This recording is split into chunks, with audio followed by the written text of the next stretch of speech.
Madam Speaker, ladies and gentlemen, a cornerstone of being a good hedge fund manager is taking into account the risk and reward outcome of any investment decision.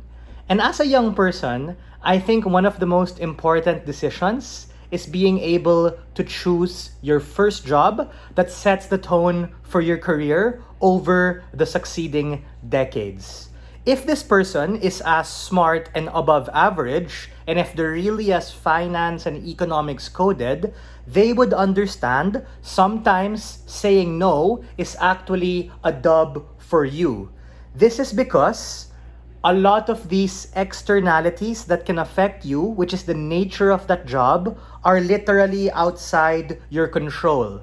The rhetoric of side opposition is hinged on a survivorship bias because all of the great and amazing things they talk about can only unlock in the 50% of the time you are successful. That's literally a coin flip. I don't think I would pan out my career trajectory solely based on that, because in instances where you fail, not only as what my partners mentioned, lock you in that identity, but also wreck your ability to pursue other kinds of things. Because 6, 7, those kinds of years are quite a long time, especially when you're a young person trying to be able to bootstrap your career from the ground up.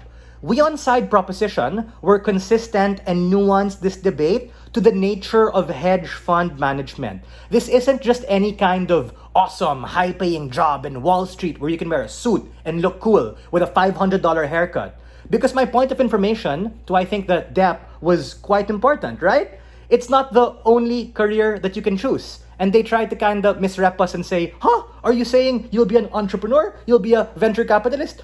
You'll be a banker? Bruh, we're saying if you say no to that super risky career, you can pursue all of those things. You unlock a huger spectrum of what you can ultimately do that can make you happy. Sure, it might take a bit longer to buy a Lambo, but bruh, take a look at all those weird Eat the Rich Wall Street guys. They have a Lambo, but they're sad as fuck. They're compensating for their dissatisfaction because those bros have to work, 16 hours a week? Doesn't sound that cool for me, especially at a point in which you probably can get wrecked. And here's the kicker, something that Brent and Matthew explained from their speech.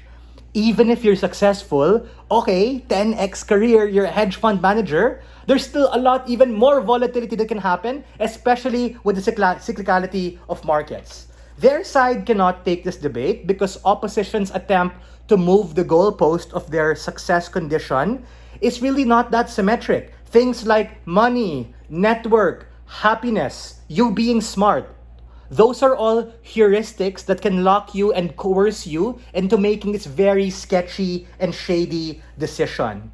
Because it's ultimately difficult to be able to get into any career, but it's even more difficult to try and succeed and get into this career of hedge fund management. Make no mistake, we're all about taking risks too. That's the spice and nature of life.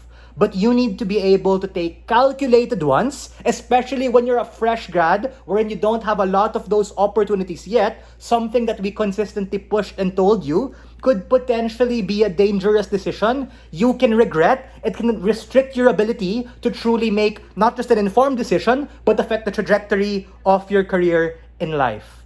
Ladies and gentlemen, sometimes saying no is just as important or even more important than the things we say yes to.